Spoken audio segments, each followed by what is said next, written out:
നമ്മുടെ കേരളം ഭരിക്കുന്നത് CPMൻ്റെ നേതൃത്വത്തിലുള്ള ഗവൺമെൻറ്റാണ്. കേരളത്തിലെ ഏറ്റവും വലിയ വർഗ ബഹുജന പ്രസ്ഥാനമാണ് CPM എന്ന് പറയുന്നത്. ഈ CPMനെ സംബന്ധിച്ചിടത്തോളം കഴിഞ്ഞ കുറേ കാലമായിട്ട് CPMൻ്റെ മുഖ്യമന്ത്രിയും പാർട്ടി സെക്രട്ടറിയും അവരുടെ പാർട്ടി പത്രങ്ങളും ചാനലുകളും എല്ലാം തന്നെ ജമാഅത്തെ ഇസ്ലാമി എന്നൊരു പ്രസ്ഥാനത്തെ ടാർഗറ്റ് ചെയ്തുകൊണ്ട് അതിനെക്കുറിച്ചുള്ള നിറം പിടിപ്പിച്ച യക്ഷിക്കഥകൾ പറഞ്ഞ് പ്രചരിപ്പിച്ചുകൊണ്ട് പഴയ കാലത്തിൽ പ്രേതം വരുന്നേ, ഭൂതം വരുന്നേ, പിശാച് വരുന്നേ, ബാധ വരുന്നേ, ഒടിയം വരുന്നേ, അങ്ങനെയൊക്കെ അങ്ങനെയുള്ള കുറേ ജീവികളെക്കുറിച്ചൊക്കെ അങ്ങനെ കുറേ കഥകളൊക്കെ ഒരു കാലഘട്ടത്തിൽ ഉണ്ടായിരുന്നു. അതുപോലെ ഒടിയൻ വരുന്നു എന്ന് പറയുന്നത് പോലെ, പ്രേതം ഭൂതം വരുന്നു എന്ന് പറയുന്നത് പോലെ ജമാഅത്തെ വിരുദ്ധ പിച്ചും പേയും പറയുന്ന അവസ്ഥയിലാണ് ഇന്ന് യഥാർത്ഥത്തിൽ ഇടതുപക്ഷ ഭരണകൂടമുള്ളത്. പ്രത്യേകിച്ചും നമ്മുടെയൊക്കെ നാട്ടിൽ ചില ഉപതെരഞ്ഞെടുപ്പുകൾ, നിലമ്പൂർ ഉപതെരഞ്ഞെടുപ്പ് നടന്നു, പാലക്കാട് ഉപതെരഞ്ഞെടുപ്പ് നടന്നു, വയനാട് പാർലമെന്റ് മണ്ഡലത്തിൽ ഉപതെരഞ്ഞെടുപ്പ് നടന്നു. ഈ മണ്ഡലത്തിലൊക്കെ ഒരുപക്ഷെ നിലമ്പൂരൊക്കെ മത്സരിച്ച് തന്നെ M സ്വരാജും ജമാഅത്തെ ഇസ്ലാമിയുമാണ് എന്ന സ്വഭാവത്തിലാണ് ഈ നാട്ടിൽ വലിയ അർത്ഥത്തിൽ കോളിളക്കമുണ്ടാക്കിക്കൊണ്ടിരിക്കുന്നത്.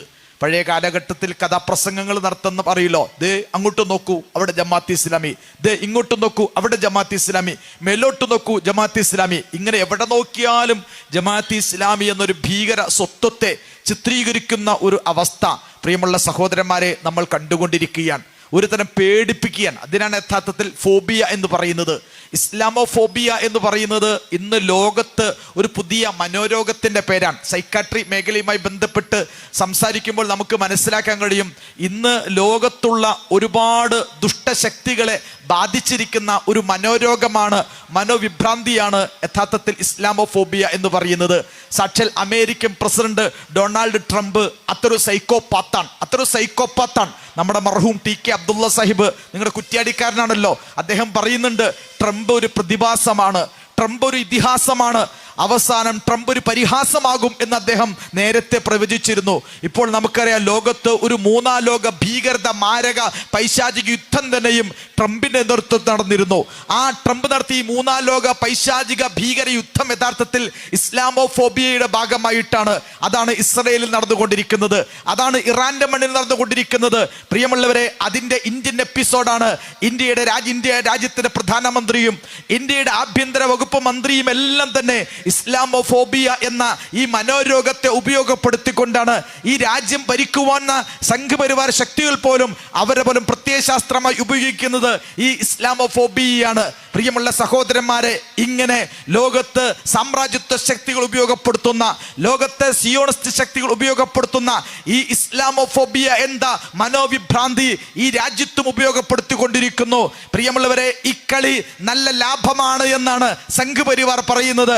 കഴിഞ്ഞ 2 വർഷം 2 ടേമിൽ ഭരിക്കുകയും 3ാമത്തെ ടേമിൽ മത്സരിക്കാൻ ഇറങ്ങുമ്പോൾ അവരെ സംബന്ധിച്ചിടത്തോളം രാജ്യത്തെ ജനങ്ങളുടെ മുമ്പിൽ രാജ്യത്ത് അവർ ഉണ്ടാക്കിയ വികസനങ്ങളെ പറ്റി പറയാനില്ല, രാജ്യത്ത് ഉണ്ടാക്കിയ പുരോഗതിയെ പറ്റി പറയാനില്ല. കാരണം വിലക്കയറ്റം നമുക്കെല്ലാം അറിയാം, ജനജീവിതം പൂർണ്ണമായി സ്തംഭിച്ചു. ഒരു രാജ്യത്ത് ജനതയെ ഭരിക്കാനുള്ള പ്രത്യയശാസ്ത്രം സംഘപരിവാറിന്റെ കൈകളിലില്ല. പക്ഷേ നമ്മുടെ നാടിന്റെ പ്രധാനമന്ത്രിയും ആഭ്യന്തരമന്ത്രിയും എല്ലാം തന്നെ നാടുനീളെ പറഞ്ഞുകൊണ്ടിരുന്നത് മുസ്ലിം വിരുദ്ധത സൃഷ്ടിച്ചുകൊണ്ട്, ആ മുസ്ലിം വിരുദ്ധ ധ്രുവീകരണം സൃഷ്ടിച്ചുകൊണ്ട് അധികാരത്തിലേറുവാനുള്ള തന്ത്രമാണ് നമ്മുടെ നാട്ടിലെ സംഘപരിവാർ ഉപയോഗിച്ചു കൊണ്ടിരിക്കുന്നത്. പ്രിയമുള്ളവരെ, വളരെ വിഷമത്തോട് പറയുന്നു, നമ്മുടെ കേരളത്തിലെ ഇടതുപക്ഷ ഗവൺമെന്റ്, കമ്മ്യൂണിസ്റ്റ് പാർട്ടി ഇപ്പോൾ ഉപയോഗിച്ചു കൊണ്ടിരിക്കുന്നതും എന്താണോ സംഘപരിവാർ, എന്താണോ അമിത്ഷാ അഖിലേന്ത്യാ തലത്തിൽ കളിക്കുന്ന കളി, അതേ പൊളിറ്റിക്കൽ ഗെയിമാണ്, അതേ പൊളിറ്റിക്കൽ കളിയാണ് കേരളത്തിന്റെ മണ്ണിൽ ഇടതുപക്ഷ പ്രസ്ഥാനങ്ങൾ നടത്തിക്കൊണ്ടിരിക്കുന്നത്, കമ്മ്യൂണിസ്റ്റ് പാർട്ടികൾ നടത്തിക്കൊണ്ടിരിക്കുന്നത്. ആ അർത്ഥത്തിൽ ഇസ്ലാമിനെയും മുസ്ലിങ്ങളെയും ഇസ്ലാമിക പ്രസ്ഥാനങ്ങളെയും ഒക്കെ ഭീകരവൽക്കരിച്ചുകൊണ്ട്, അതിനെക്കുറിച്ചുള്ള ഫോബിയ സൃഷ്ടിച്ചുകൊണ്ട്, അതിലൂടെ ഈ രാജ്യത്തെ മുസ്ലിം, ഹൈന്ദവ, ക്രൈസ്തവ ജനങ്ങളെ ഒരു പൊളിറ്റിക്കൽ കൺസോളിഡേഷൻ നടത്താൻ സാധിക്കും എന്ന രീതിയിലാണ് ഇപ്പോൾ ഇവിടെ CPM കളിച്ചുകൊണ്ടിരിക്കുന്ന കളി. പ്രിയമുള്ള സഹോദരന്മാരെ, ഒന്നാമതായി ഇസ്ലാമിക പ്രവർത്തകരോട് എനിക്ക് പറയുവാനുള്ളത്, ജമാഅത്തെ ഇസ്ലാമി പ്രവർത്തകരോട് പറയുവാനുള്ളത്, ഈ ഫോബിയ എന്ന് പറയുന്ന പ്രക്രിയ ഉണ്ടല്ലോ, ഇസ്ലാമിനെ ഭീകരവൽക്കരിക്കുന്ന, ഇസ്ലാമിക സമൂഹത്തെ പൈശാചികവൽക്കരിക്കുന്ന ഈ പ്രക്രിയ ഒരു പുതിയ സംഭവമാണ് എന്നാരും വിചാരിക്കേണ്ടതില്ല.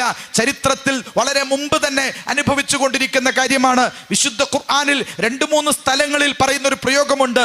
വകദാലിക ജഅൽനാ ലികുല്ലി നബിയ്യിൻ അദുവ ശയാത്തീനൽ ഇൻസി വൽ ജിൻ യൂഹി ബഅ്ലുഹും ഇലാ ബഅ്ൽ സുഖ്റുഫൽ ഖൗലി ഗുറൂറാ വലൗ ശഅ റബ്ബുക മാ ഫഅലു ഫദർഹും വമാ യഫ്തറൂൻ വകദാലിക ജഅൽനാ ഫീ കുല്ലി ഖർയത്തിൻ അകബറ മുജ്രിമീഹാ ലിയംകുറു ഫീഹാ വമാ യംകുറൂന ഇല്ലാ ബിഅൻഫുസിഹിം വമാ യശ്ഉറൂൻ വകദാലിക ജഅൽനാ ലികുല്ലി നബിയ്യിൻ അദുവൻ മിനൽ മുജ്രിമീൻ വകഫാ ബിറബ്ബിക ഹാദിയം വനസീറ.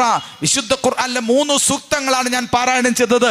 ചരിത്രത്തിൽ കടന്നു വന്ന പ്രവാചകന്മാരോട് ആ കാലഘട്ടത്തിലെ പിശാച് മനുഷ്യര്, ജിന്നു മനുഷ്യര് അഥവാ തിന്മയുടെ ശക്തികൾ, അക്കബറ മുജ്രിമീഹ ഓരോ നാട്ടിലെ കുറ്റവാളികൾ അഥവാ ഓരോ കാലഘട്ടത്തിലും ജീവിച്ചിരുന്ന കുറ്റവാളികൾ, ഓരോ കാലഘട്ടത്തിലും ജീവിച്ചിരുന്ന മനുഷ്യ പിശാചുക്കൾ, ജിന്ന് പിശാചുക്കൾ, അതുപോലെ കുറ്റവാളികൾ, ക്രിമിനലുകൾ, അവർ പ്രവാചകന്മാരുടെ മുഖത്ത് നോക്കി ശത്രുതയോടുകൂടി സംസാരിച്ചിട്ടുണ്ട്. പ്രവാചകന്മാരുടെ ശത്രുത അവർക്കൊക്കെ ഉണ്ടായിരുന്നു.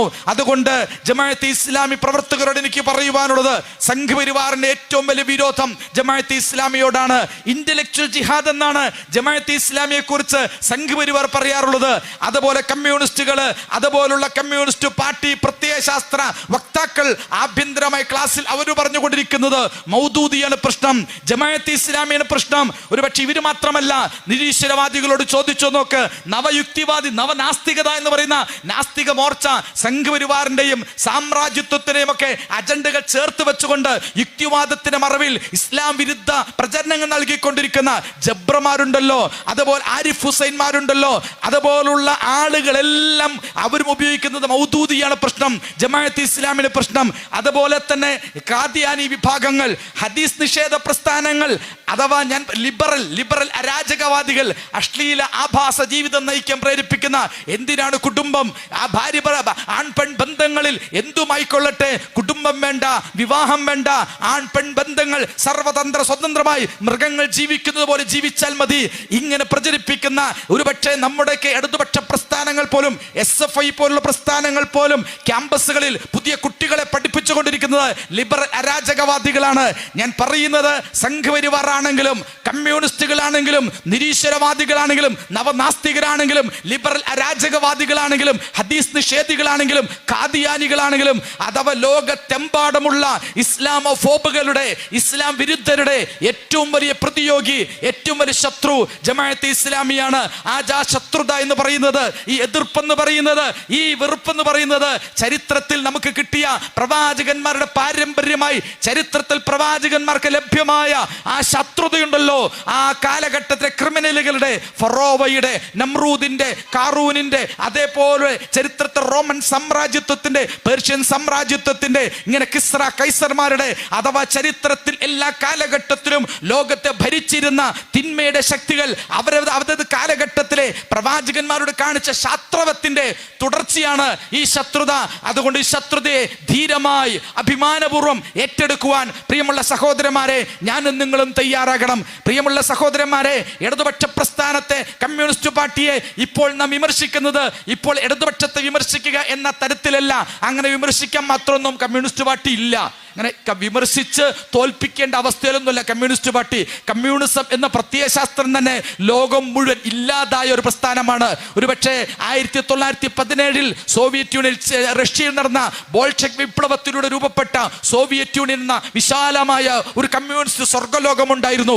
ചൈനയുടെ, കംബോഡിയയുടെ, അതുപോലെ തന്നെ ചെക്കോസ്ലാവിക്കയുടെ, യുഗോസ്ലാവിയയിലെ, ഹംഗറിയില്, അങ്ങനെ ലോകത്തിന്റെ ഏറെക്കുറെ 50% ഭാഗങ്ങളിൽ, ലോക മാപ്പിന്റെ 50% ഭാഗങ്ങളിൽ സോഷ്യലിസം വന്നിരുന്നു, കമ്മ്യൂണിസം വന്നിരുന്നു. അതുകൊണ്ട് 20-ാം നൂറ്റാണ്ട് പിന്നിട്ട് 21-ാം നൂറ്റാണ്ടാകുമ്പോഴേക്കും ലോകത്തെ ആകാശ സൂര്യനും പോലും കമ്മ്യൂണിസ്റ്റ് സൂര്യനായിരിക്കും, കമ്മ്യൂണിസ്റ്റ് ചന്ദ്രനായിരിക്കും. ഭൂമി വരെയും കമ്മ്യൂണിസവൽക്കരിച്ചുകൊണ്ട് ലോകം മുഴുവൻ കമ്മ്യൂണിസം വരും എന്ന് പ്രഖ്യാപിച്ച് പ്രതീക്ഷയോടുകൂടി പോയ പ്രസ്ഥാനമാണ് കമ്മ്യൂണിസം. പക്ഷേ കമ്മ്യൂണിസം എന്നത് അത് ജനിച്ച് വീണ മണ്ണായ സോവിയറ്റ് യൂണിയൻ വരെ ആ രാജ്യം തന്നെ ദി സ്റ്റേറ്റ് വിൽ വിതറവേ എന്നാണ് കമ്മ്യൂണിസത്തിന്റെ ദാർശനിക ചരിത്ര വീക്ഷണമെങ്കിൽ ആണെങ്കിൽ സാക്ഷാൽ കമ്മ്യൂണിസം ബിൽ വിതറവേ കമ്മ്യൂണിസം തന്നെ ഇല്ലാണ്ടായി. ഇന്ന് സോവിയറ്റ് യൂണിയനിൽ കമ്മ്യൂണിസം ഉണ്ടോ? സോവിയറ്റ് യൂണിയൻ എന്ന രാജ്യം തന്നെ മരിച്ച് മണ്ണടിഞ്ഞ് അതിന്റെ മേൽ മീസാങ്കല്ല് വെച്ചിരിക്കുകയാണ്. പ്രിയമുള്ളവരെ, കമ്മ്യൂണിസം എന്നത് ഇന്ന് ലോകത്തൊരു ജാറം മാത്രമാണ്. ലോകത്ത് ഉറൂസാണ് അതിന്റെ പേര് നടന്നുകൊണ്ടിരിക്കുന്നത്. അത് മരിച്ച് മറമാടപ്പെട്ടിരിക്കുന്നു. അങ്ങനെയുള്ള കമ്മ്യൂണിസ്റ്റ് ലോകങ്ങളിൽ സോവിയറ്റ് യൂണിയനിൽ, ഹംഗറിയിൽ, ചെക്കോസ്ലാവിയയിൽ, കംബോഡിയയിൽ, യുഗോസ്ലാവിയയിൽ, ഒരുപക്ഷെ മുസ്ലിം നാടുകളിൽ വരെ, അഫ്ഗാനിസ്ഥാനിൽ, ഇന്തോനേഷ്യയിൽ 30 ലക്ഷത്തോളം മെമ്പർമാരുണ്ടായിരുന്ന കമ്മ്യൂണിസ്റ്റ് പാർട്ടിയാണ് PKS ഈ പറയുന്ന ഇന്തോനേഷ്യയിൽ. ഇത് അതുപോലെ അഫ്ഗാനിസ്ഥാൻ, നിങ്ങൾക്കറിയാമല്ലോ, ദാവൂദ് രാജാവിനെ അട്ടിമറിച്ചുകൊണ്ട് നൂർ മുഹമ്മദ് തറാക്കിയിലൂടെ കടന്നു വന്ന, അതിനുശേഷം ഹഫീസുൽ അമീന്റെ മുമ്പിലൂടെ പോയ, അതുപോലെ മർമറ കാർത്രയിലൂടെ മുന്നോട്ട് പോയ, നജീബുല്ലയിലൂടെ മുന്നോട്ട് പോയ അഫ്ഗാൻ കമ്മ്യൂണിസ്റ്റ് പാർട്ടി ആ രാജ്യത്തെ ജനത കമ്മ്യൂണിസത്തെ ആട്ടിയോടിക്കുകയുണ്ടായി. ഞാൻ പറയുന്നത്, അഫ്ഗാനിൽ ഇന്ന് കമ്മ്യൂണിസ്റ്റ് പാർട്ടി ഇല്ല, ഇന്തോനേഷ്യയിൽ ഇന്ന് കമ്മ്യൂണിസ്റ്റ് പാർട്ടി ഇല്ല. ഒരുപക്ഷെ മുസ്ലിം നാടുകളിൽ വരെ എന്തുകൊണ്ട് ജമാഅത്തെ ഇസ്ലാമിയോട് കമ്മ്യൂണിസ്റ്റ് പാർട്ടിക്ക് ഇത്രത്തോളം ദേഷ്യമെന്നറിയുമോ? ഏറ്റവും പ്രധാനപ്പെട്ട ചരിത്രം എന്ന് പറയുന്നത്, ഒരു കാലഘട്ടത്തിൽ ഈജിപ്തിന്റെ മണ്ണില്, ഇറാഖിന്റെ മണ്ണില്, സിറിയയുടെ മണ്ണില്, ലിബിയുടെ മണ്ണ് ഭരിച്ചിരുന്ന രാജാക്കന്മാർ, അത് സാക്ഷാൽ അൻവർ സാദാത്ത് ആണെങ്കിലും, അതുപോലെ തന്നെ ജമാൽ അബ്ദുൽ നാസർ ആണെങ്കിലും, കേണൽ നജീബ് ആണെങ്കിലും, അതുപോലെ സാക്ഷാൽ സദ്ദാം ഹുസൈൻ ആണെങ്കിലും, അതുപോലെ ഹാഫിദുൽ അസദ് ആണെങ്കിലും, ബഷാർ അൽ അസദ് ആണെങ്കിലും, അങ്ങനെ മുഅമ്മർ ഗദ്ദാഫി ആണെങ്കിലും, അത് ഇവരെല്ലാവരും സോഷ്യലിസ്റ്റുകളായിരുന്നു. ഇവരൊക്കെ നാസറിസ്റ്റ് സോഷ്യലിസ്റ്റുകളായിരുന്നു, ബഅസിസ്റ്റ് സോഷ്യലിസ്റ്റുകളായിരുന്നു. ഇങ്ങനെ സോഷ്യലിസ്റ്റുകളും അതുപോലെ തന്നെ കമ്മ്യൂണിസ്റ്റുകളും ഒക്കെ ആയിരുന്ന ആളുകൾ മുസ്ലിം നാടുകളിലൊക്കെ ഉണ്ടായിരുന്നു. പക്ഷേ സാക്ഷാൽ ഫലസ്തീന മണ്ണിൽ പോലും ഫലസ്തീൻ ലിബറേഷൻ പോരാട്ടങ്ങൾക്ക് നേതൃത്വം നൽകിയ PLO പോലും ഒരു തരം സോഷ്യലിസ്റ്റ് പ്രസ്ഥാനമായിരുന്നു. അവിടുത്തെ ജോർജ് ഒബേഷിന്റെ നേതൃത്വത്തിലുള്ള പ്രസ്ഥാനം കമ്മ്യൂണിസ്റ്റ് പ്രസ്ഥാനമായിരുന്നു. പക്ഷേ ഇന്ന് ഫലസ്തീനിൽ പ്രിയമുള്ളവരെ സോഷ്യലിസ്റ്റുകളില്ല. യാസർ അറാഫത്തിന്റെ അനുയായികൾ അവിടെ പരാജയപ്പെട്ടു. പ്രിയമുള്ളവരെ, അവിടുത്തെ കമ്മ്യൂണിസ്റ്റ് പാർട്ടി പോലും ഇന്ന് ഹമാസിന്റെ പിന്നിൽ അണിചേരേണ്ടി വന്നിരിക്കുകയാണ്. ഈജിപ്തിന്റെ മണ്ണിൽ പ്രിയമുള്ളവരെ സാക്ഷാൽ ജമാൽ അബ്ദുൽ നാസറിന്റെ നാസറിസ്റ്റുകളില്ല. അവിടെ ഇന്ന് അധികാരത്തിൽ സ്വതന്ത്രമായി തെരഞ്ഞെടുപ്പ് നടത്തപ്പോൾ അവിടെ ഇഖ്വാനുൽ മുസ്ലിമൂൻ എന്ന ഇസ്ലാമിസ്റ്റ് പ്രസ്ഥാനമാണ് അവിടെ അധികാരത്തിലേക്ക് വന്നത്. ഞാൻ പറയുന്നത്, എന്തുകൊണ്ട് കമ്മ്യൂണിസ്റ്റ് പാർട്ടികൾക്ക്, സോഷ്യലിസ്റ്റ് പ്രസ്ഥാനങ്ങൾക്ക് ഇസ്ലാമിക പ്രസ്ഥാനങ്ങൾ അസൂയുണ്ടെന്ന് ചോദിച്ചാൽ അതിന്റെ കാരണം മുസ്ലിം ലോകത്ത് ഉണ്ടായിരുന്ന സോഷ്യലിസ്റ്റ് സംവിധാനങ്ങൾ, കമ്മ്യൂണിസ്റ്റ് സംവിധാനങ്ങൾ എല്ലാം തകർന്നുപോയി. ആ തകർന്നു പോയിടത്തൊരു പക്ഷേ മുഅമ്മർ ഗദ്ദാഫിയുടെ ലിബിയയിൽ കമ്മ്യൂണിസ്റ്റ് പാർട്ടി അവർ സോഷ്യലിസ്റ്റ്, ഒരു ഭ്രാന്ത് പിടിച്ച സോഷ്യലിസമായിരുന്നു. ഞാൻ പറയുന്നത്, അൻവർ ഹോജയുടെ അൽബേനിയ അഥവാ മുസ്ലിം നാടുകളിലൊക്കെ സാക്ഷാൽ സോവിയറ്റ് യൂണിയൻ കമ്മ്യൂണിസം തീറ്റിച്ചും കമ്മ്യൂണിസം കുടിപ്പിച്ചും കമ്മ്യൂണിസം കുളിപ്പിച്ചും കമ്മ്യൂണിസം ആമോദിസം മുക്കിയും ഒക്കെ കൊണ്ടുവന്ന സോവിയറ്റ് യൂണിയനിൽ അസർബൈജാന്, ഉസ്ബെക്കിസ്ഥാന്, താജിക്കിസ്ഥാന്, ചെച്ചിനിയ, ഇങ്ങനെ മുസ്ലിം ഭൂരിപക്ഷമുള്ള റിപ്പബ്ലിക്കുകൾ ഇവരെല്ലാവരും കമ്മ്യൂണിസം വിട്ടെറിഞ്ഞ് ഇസ്ലാമിക പ്രസ്ഥാനങ്ങളിലേക്കാണ് പോയത്. അഥവാ കമ്മ്യൂണിസ്റ്റ് സ്വർഗലോകമല്ല, കമ്മ്യൂണിസ്റ്റ് നരകലോകമായിരുന്നു. പുറത്തേക്ക് സ്വർഗലോകം എന്ന് പറഞ്ഞ ആ ഇരുമ്പ് മറ ഭേദിച്ച് അതിൻ്റെ അകമേ ചെന്ന് നോക്കിയപ്പോൾ കമ്മ്യൂണിസത്തിന്റെ ഇരുമ്പ് മറക്കുള്ളിൽ പീഡിതരായി ജീവിച്ച ജനസമൂഹങ്ങൾ സോഷ്യലിസവും കമ്മ്യൂണിസവും ഒക്കെ വലിച്ചെറിഞ്ഞ കുപ്പത്തൊട്ടിയിലേക്ക് Marxism is a gospel truth which provides them a paradise in the sight of grave. നഷ്ടപ്പെടുവാൻ എന്തുണ്ട്? കൈച്ചങ്ങലകളല്ലാതെ. അതേ, അധ്വാനിക്കുന്ന പേറുക വന്ന് ഈ പന്തങ്ങൾ എന്നൊക്കെ പാടി വിപ്ലവകരമായ സ്വപ്നങ്ങളുമായി വന്നിരുന്ന കമ്മ്യൂണിസം ഉണ്ടല്ലോ, അത് ഇന്ന് ലോകത്ത് മുഴുവൻ ഇല്ലാതായി. മുസ്ലിം നാടുകളിൽ അവരില്ലാതായെടുത്ത് വളർന്നു വന്നത് ഇസ്ലാമിക പ്രസ്ഥാനങ്ങളാണ്. അതുകൊണ്ട് തന്നെ ഇഖ്വാനുൽ മുസ്ലിം എന്ന് കേൾക്കുമ്പോൾ, അതുപോലെ അറബ് രാജ്യങ്ങൾ, അറബ് വസന്ത് എന്ന് കേൾക്കുമ്പോൾ, അറബ് നാടുകളിൽ അറബ് ജനാധിപത്യം എന്ന് കേൾക്കുമ്പോൾ ഇവർക്ക് എന്തോ വല്ലാത്ത അസൂയാൻ. ആ പേടി ഒരു പക്ഷെ കേരളത്തിലുമുണ്ട്. ജമാഅത്ത് ഇസ്ലാമി വളർന്നു വന്നാൽ ഈ സഖാക്കളെ പഴയതുപോലെ കിട്ടൂല. പണ്ടൊക്കെ മുസ്ലിം സമൂഹത്തിൽ നിന്ന് വായിക്കുന്ന ആളുകൾ, പഠിക്കുന്ന ആളുകൾ, ചിന്തിക്കുന്ന ആളുകൾ, ഹമീദ് ചേന്നമംഗലൂരിനെ പോലുള്ള ആളുകൾ, യൂസുഫ് അലി കേച്ചേരിയെ പോലുള്ള ആളുകൾ, അലി കാരശ്ശേരി മാഷിനെ പോലുള്ള ആളുകൾ, ഇങ്ങനെയുള്ള ആളുകളൊക്കെ സോഷ്യലിസ്റ്റുകളായിരുന്നു, കമ്മ്യൂണിസ്റ്റുകളായിരുന്നു, നിരീശ്വരവാദികളായിരുന്നു. അങ്ങനെ ചിന്തിക്കുന്ന ബുദ്ധിയുള്ള ആളുകളെയൊക്കെ ആ കാലഘട്ടത്തിൽ കമ്മ്യൂണിസ്റ്റ് പ്രസ്ഥാനങ്ങൾക്ക് സ്വാധീനിക്കാൻ സാധിച്ചിട്ടുണ്ട്. പക്ഷേ ജമാഅത്ത് ഇസ്ലാമി രംഗത്ത് വന്നതോടെ, ജമാഅത്ത് ഇസ്ലാമിന്റെ പ്രവർത്തനങ്ങൾ മുന്നോട്ട് വന്നതോടെ യുവാക്കൾ ചിന്തിക്കുന്ന പുതിയ തലമുറയെ കമ്മ്യൂണിസത്തിൽ കിട്ടുന്നില്ല. അവിടെയാണ് ഒരുപക്ഷെ മുസ്ലിം സമുദായത്തിൽ വായിക്കുന്ന, പഠിക്കുന്ന, ചിന്തിക്കുന്ന, ഉന്നതമായി ജോലി ചെയ്യുന്ന പ്രൊഫഷണൽ സ്വഭാവമുള്ള ചെറുപ്പക്കാരികളെ പ്രിയമുള്ളവരെ ഇന്ന് കമ്മ്യൂണിസത്തിൽ കിട്ടുകയില്ല. മുസ്ലിം സമുദായത്തിൽ വായനയില്ലാത്ത, പഠനമില്ലാത്ത, ചിന്തയില്ലാത്ത ഏതെങ്കിലും സാധാരണക്കാരായ ആളുകളെ മാത്രമേ ഇന്ന് ഇടതുപക്ഷ പ്രസ്ഥാനത്തിൽ ലഭിക്കുന്നുള്ളൂ. അഥവാ മുസ്ലിം സമുദായത്തിൽ ജമാഅത്ത് ഇസ്ലാമി വളർന്നു വന്നാൽ പിന്നീട് കമ്മ്യൂണിസ്റ്റ് കമ്മ്യൂണിസത്തിന് വേണ്ടി മുദ്രാവാക്യം തലയില്ലാ കോഴി. ഇങ്ങനെ തലയില്ലാ കോഴി എന്ന് പറയുമല്ലോ, ബുദ്ധിയില്ല മുസ്ലിങ്ങൾ. തലയില്ലാ കോഴി, ബുദ്ധിയില്ല മുസ്ലിങ്ങളെ മാത്രമേ കമ്മ്യൂണിസ്റ്റ് പാർട്ടി കിട്ടുള്ളൂ. ബുദ്ധിയുള്ള തലമുറയെ ഈ കമ്മ്യൂണിസ്റ്റ് പാർട്ടി കിട്ടാത്ത വിധത്തിൽ പ്രത്യയശാസ്ത്രപരമായി ശാസ്ത്രീയമായി പ്രവർത്തിക്കുന്ന പ്രസ്ഥാനമാണ് ജമാഅത്തെ ഇസ്ലാമി എന്ന് പറയുന്നത്. അതുകൊണ്ട് ലോകതലത്തിൽ കമ്മ്യൂണിസ്റ്റ് പ്രസ്ഥാനങ്ങൾ തകർന്നു പോയി. പിന്നെ ആകെയുള്ളത് ഇന്ത്യയിൽ പോലും 3 സ്റ്റേറ്റുകളിലാണ് ഉണ്ടായിരുന്നത്. ഒന്ന് ബംഗാള്, മറ്റൊന്ന് ത്രിപുര, ഇപ്പോൾ കേരളം. പ്രിയപ്പെട്ട സഖാക്കളെ, നിങ്ങൾ അറിയണം, നിങ്ങൾ മുസ്ലിം വിരുദ്ധ രാഷ്ട്രീയം കളിച്ചാൽ, ഇപ്പോൾ നിങ്ങൾ നിലമ്പൂര് കളിച്ച, പാലക്കാട് കളിച്ച, കേരളത്തിൽ ഇപ്പോൾ കളിച്ചുകൊണ്ടിരിക്കുന്ന ഇസ്ലാമോഫോബിയ പൊളിറ്റിക്സ്, അതിന്റെ ദുരന്തം അനുഭവിച്ചത് ബംഗാളിൽ. നിങ്ങൾ ഓർക്കണം, നീണ്ട 34 വർഷക്കാലം ബംഗാളിൽ ഭരിച്ച പാർട്ടിയാണ് സാക്ഷാൽ ജ്യോതി ബസുവിന്റെ പാർട്ടി, ബുദ്ധദേവിന്റെ പാർട്ടി. അവസാനം എന്തായി എന്നറിയോ? സിംഗൂര് നിങ്ങൾക്ക് ഓർമ്മയുണ്ടോ? നിങ്ങൾ മറക്കരുത്, നിങ്ങൾ സിംഗൂര് മറക്കരുത്, നന്ദിഗ്രാം മറക്കരുത്. നന്ദിഗ്രാം സിന്ദൂർ സമരങ്ങളിൽ അന്ന് ഞങ്ങൾ പറഞ്ഞിട്ടുണ്ട്, നിങ്ങൾ ടാറ്റയ്ക്ക് വേണ്ടിയിട്ട് മുസ്ലിം ബഹുജനങ്ങളുടെ പിന്തുണയുള്ള ബംഗാളിലെ കമ്മ്യൂണിസ്റ്റ് പാർട്ടിയെ, അവിടുത്തെ തൊഴിലാളികളെ വഞ്ചിച്ചാൽ നിങ്ങൾ ചരിത്രത്തിൽ തൂത്തുമാറ്റപ്പെടുമെന്ന്. അങ്ങനെ നന്ദിഗ്രാമിലും സിംഗൂർ വിഷയത്തിൽ കമ്മ്യൂണിസ്റ്റ് പാർട്ടി അവിടുത്തെ ടാറ്റയ്ക്ക് വേണ്ടി നിലനിന്നതോടെ ബംഗാളിൽ പാർട്ടി കുത്തനെ താഴോട്ട് വീണു. ബംഗാളിലെ ഇലക്ഷൻ രാഷ്ട്രീയത്തിൽ 50%, 55% വോട്ട് കിട്ടിയിരുന്ന പാർട്ടിയായിരുന്നു കമ്മ്യൂണിസ്റ്റ് പാർട്ടി. അവസാനം ഇപ്പോൾ കഴിഞ്ഞ നിയമസഭാ തെരഞ്ഞെടുപ്പിൽ ബംഗാളിൽ കമ്മ്യൂണിസ്റ്റ് പാർട്ടിക്ക് കിട്ടിയത് 5% വോട്ട്. 5% വോട്ട്. ഒരു കാലഘട്ടത്തിൽ ഇന്ത്യൻ പാർലമെന്റിൽ 60-ൽ താഴെ മെമ്പർമാര് രാജ്യസഭയിലും ലോകസഭയിലുമായിട്ട് CPM ഉണ്ടായിരുന്നു. ഇന്ന് എത്രയുണ്ട്? ഒരെണ്ണുള്ളൂ. ശരി, ഒരെണ്ണം. ബാക്കിയുള്ളത് തമിഴ്നാട്ടിലും രാജസ്ഥാനിലൊക്കെ ഉള്ളത് അത് കോൺഗ്രസിന്റെ അല്ലെങ്കിൽ ഇന്ത്യ മുന്നണിയുടെ ഭാഗം സാക്ഷാൽ ജമാഅത്തെ ഇസ്ലാമിയുടെ അടക്കം പിന്തുണയുള്ള, അഥവാ വിജയിച്ചിട്ടും രാജസ്ഥാനിലെയും തമിഴ്നാട്ടിലെയും കമ്മ്യൂണിസ്റ്റ് പാർട്ടിയുടെ MP-മാര് ജമാഅത്തെ ഇസ്ലാമിയുടെ ഓഫീസിൽ വന്ന് ജമാഅത്തെ ഇസ്ലാമിക്ക് നന്ദി പറഞ്ഞവരാ. കേരളത്തിന് പുറത്ത് സാക്ഷാൽ സീതാറാം യെച്ചൂരിയും പ്രകാശ് കാരാട്ടും വൃന്ദ കാരാട്ടും ഉൾപ്പെടെയുള്ള അഖിലേന്ത്യാ തലത്തിലുള്ള കമ്മ്യൂണിസ്റ്റ് പാർട്ടി അവിടെ ജമാഅത്തെ ഇസ്ലാമിയുമായിട്ട് സഹകരിച്ച്, വെൽഫെയർ പാർട്ടിക്ക് സഹകരിച്ചിട്ട് തന്നെയാണ് അഖിലേന്ത്യാ തലത്തിൽ മുന്നോട്ട് പോകുന്നത്.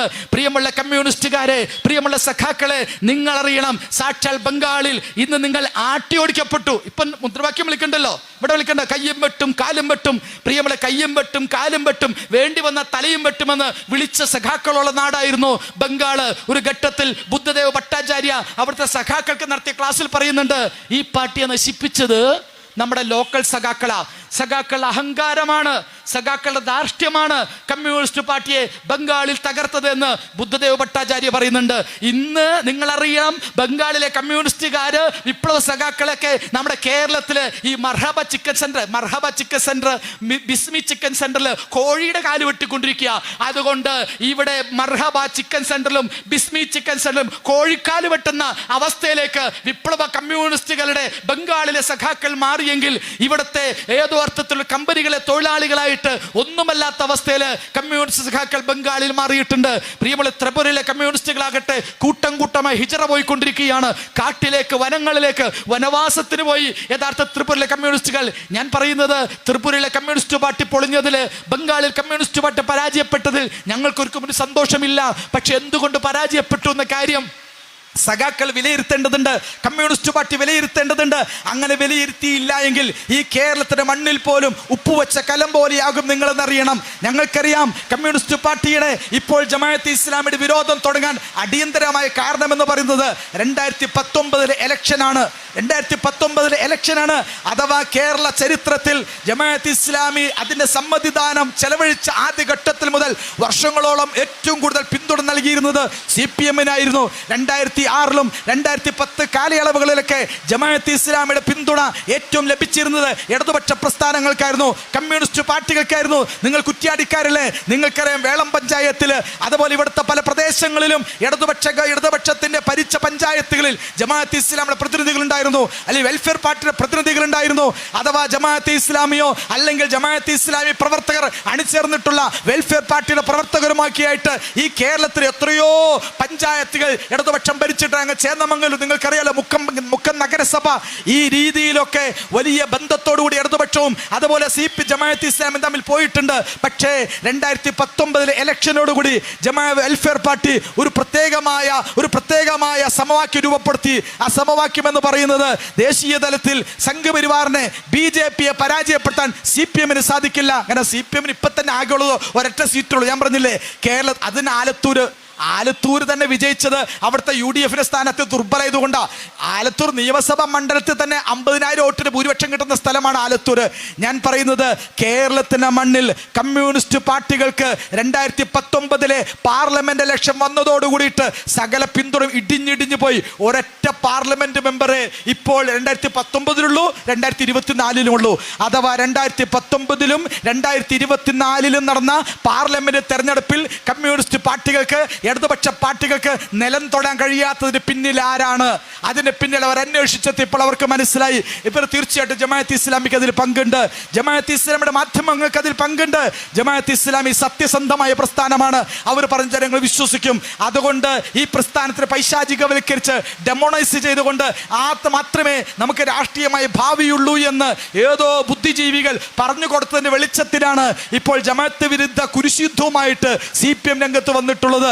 എന്തൊക്കെ ഭ്രാന്താണ് കാണിച്ചുകൊണ്ടിരിക്കുന്നത്. ഇപ്പൊ തന്നെ നിങ്ങളുടെ നാട്ടുകാരനുള്ള നമ്മുടെ ദാവൂദ് വിരുദ്ധ ആട്ടക്കഥകൾ, ആ കഥകൾ നടന്നുകൊണ്ടിരിക്കുകയാണ്. ദാവൂദിന്റെ കയ്യും ഓരോ ദിവസം വിളിക്കുന്ന മുദ്രാക്യം കേട്ടാൽ മതി, ആ കയ്യും വെട്ടും കാലും വെട്ടും എന്ന് പറഞ്ഞുകൊണ്ട് ഇപ്പൊ ദാവൂദ് വിരുദ്ധ യുദ്ധം നടത്തിക്കൊണ്ടിരിക്കുകയാണ്. എന്നിട്ട് വലിയ കാരണം പറഞ്ഞത് എന്താ ദാവൂദ് പറഞ്ഞത്?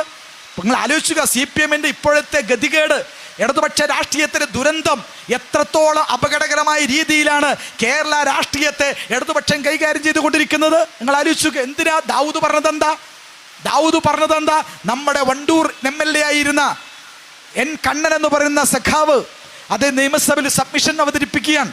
ആ സബ്മിഷൻ ഉദ്ധരിച്ചുകൊണ്ട് അദ്ദേഹം പറയാണ്, മലപ്പുറം ജില്ലയിലെ പല ഷോപ്പുകളിലും പല കടകളിലും ഇവിടെ ശബരിമലയിൽ പോകുന്ന അയ്യപ്പന്മാരുടെ കറുത്ത വസ്ത്രം വിൽക്കാൻ പാടില്ലത്രേ, അല്ലെങ്കിൽ ക്രൈസ്തവർക്ക് അവരുടെ ക്രിസ്മസ് നാളുകളിൽ സ്റ്റാറുകൾ അവിടുത്തെ കടകളിൽ വിൽക്കാൻ പാടില്ലത്രേ. ഇങ്ങനെയൊക്കെ പലവിധ തുറ്റൂരങ്ങൾ, പല ശാസ്ത്രങ്ങൾ മലപ്പുറം ജില്ലയിൽ പലയിടത്തും ഉണ്ട് എന്ന് നിയമസഭയെ പോയിട്ട് പറയാം. ഒന്ന് ആലോചിക്ക്. നിങ്ങൾ കുറ്റ്യാടിക്കാരല്ലേ? ഇവിടെ എത്രയോ മുസ്ലിം സമൂഹം, മുസ്ലിം കച്ചവടക്കാരുണ്ട്, ഹിന്ദു കച്ചവടക്കാരുണ്ട്. ഇവിടെ ആരെങ്കിലും പറയുന്നുണ്ടോ? മുസ്ലിം സമുദായത്തിലെ ആരെങ്കിലും? എന്നിട്ട് പറയാം ഞങ്ങൾ NDF പറഞ്ഞു എന്നല്ലേ പറഞ്ഞുള്ളൂ, ഞങ്ങൾ NDF പറഞ്ഞു എന്നല്ലേ പറഞ്ഞു. NDF അങ്ങനെ പറഞ്ഞിട്ടുണ്ടോ? NDF എന്തും നുണയും കളവും പറയാമോ? പ്രിയമുള്ളവരെ, NDF അങ്ങനെ പറഞ്ഞിട്ടുണ്ടോ?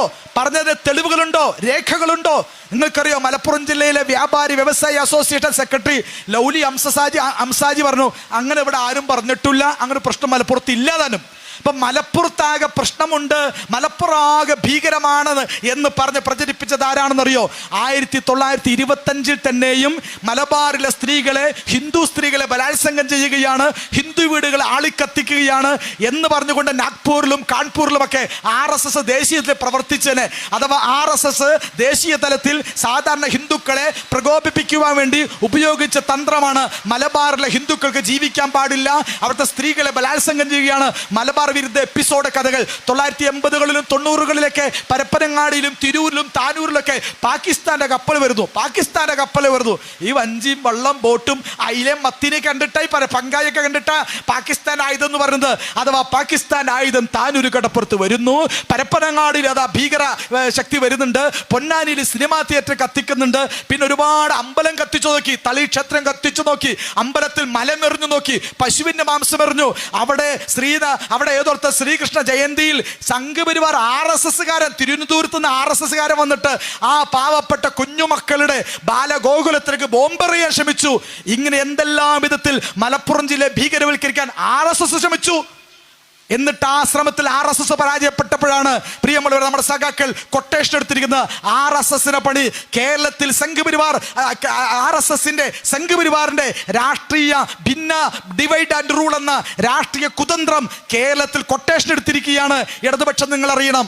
അതുകൊണ്ടല്ലേ പറയുന്നത് മലബാറിൽ ഇത്തരത്തിലുള്ള നക്ഷത്രം വിൽക്കാൻ പാടില്ല, കാവ്യവസ്ത്രം വിൽക്കാൻ പാടില്ല, ശബരിമല അയ്യപ്പമാർക്ക് പോകാൻ പറ്റുന്നില്ല, അവർക്ക് വസ്ത്രം കിട്ടുന്നില്ല എന്നൊക്കെ പറഞ്ഞ് എന്തടിത്തറിയില്ല. അവസാനം വ്യാപാരി വ്യവസായ അസോസിയേഷൻ പോലും നിഷേധിച്ചു, അങ്ങനെ ഒരു സംഭവമേ ഇല്ല.